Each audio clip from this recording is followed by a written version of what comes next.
Swan. After 9 years of this Liberal NDP Prime Minister, hunger and homelessness are up as 1 in 4 Canadians are food insecure. It's because this carbon tax scam leaves Canadians with less money in their pockets, food in their bellies, and fuel in their cars. This Prime Minister and this carbon tax scam are not worth the cost. Conservatives are calling for all federal fuel taxes to be axed this summer so Canadian families can save an average of $670. Will this road-raging finance minister stop the road trip wrecking and implement this common sense Conservative ask? Yes or no?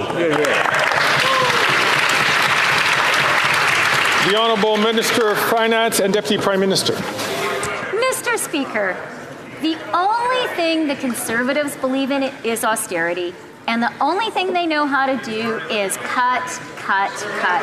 That's why it is no surprise that they would like to cut the carbon rebates that are putting more money back in the pockets of 8 out of 10 Canadians. It is no surprise that they want to cut a national school food program. It's no surprise they want to cut our national early learning and childcare plan. Mr. Speaker, they have no real plan, but they're letting the country burn. The Honourable Member from Calgary, Forest Lawn. No doubt we will cut the carbon tax scam that will leave more money in Canadians' pockets. And she wants to talk about a food program. That food program has no food in it. The only thing these guys have been feeding over the last 9 years is the already obese government. What common sense Conservative governments are going to do is we're going to axe a tax for good. Why don't they just call a carbon tax election so we can show them how it's done anyways? The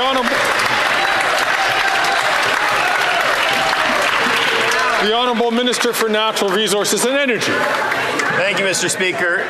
It is incredibly disappointing to see the misleading information that the honourable member actually puts forward. It is very clear. 300 economists, the parliamentary budget officer, have said 8 out of 10 Canadian families get more money back. Our approach is one that actually addresses the existential threat of climate change, does so in a manner that is actually affordable for Canadians. And to be honest with you, his constituents should be asking him, I'm sure they are, why he campaigned on putting in place a price for pollution in the last election, and now is actually taking such a hypocritical position. The Honourable Member from Haliburton, Kawartha Lakes, Brock. Thank you, Speaker. I'll be sure and tell the people in my community that are suffering under this NDP Liberal government that a bunch of well-to-do economists and some tenured professors saying that life's never been so good. I'll make sure I tell them that. Speaker, common sense Conservatives have put forward this plan. We're asking the government to axe all federal taxes on gasoline from today until Labor Day, meaning that the average Ontarian could save about $600 this summer. When will the Prime Minister adopt our common sense plan, axe the carbon tax this summer so families can take their kids on vacation? The Honourable Minister of Natural Resources and Energy. Thank you, Mr. Speaker. Well, I'm glad that folks in this House are finally being honest. He's actually saying, Mr. Speaker, just ignore the facts. Ignore the facts. Make it all up. At the end of the day, 8 out of 10 families get more money back.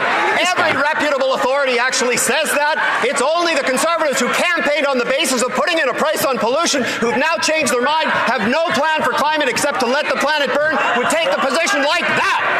What is with this guy? He's going to blow a gasket. How do you get this guy some ad?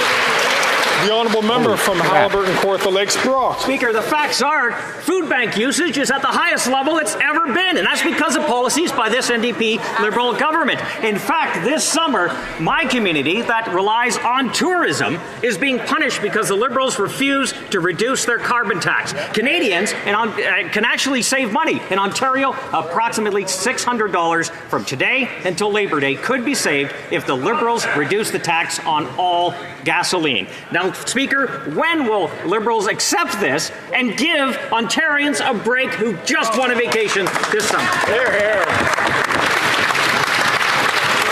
The Honourable Minister of Health. Well, Mr. Speaker, in the pandemic, the Conservatives wouldn't have been there for small businesses, people that were suffering. Their response to the challenges that are around the globe is to say to people who are suffering, let's pretend those issues aren't happening in our country, and we can help you out by taking away your rebate check. We can help you out by taking away dental care from a senior, taking away a diabetic patient's medication. Mr. Speaker, you don't help vulnerable people in a time of global turmoil by cutting their essential support reports. You help them by standing up and standing behind them, and that's what our government does every day.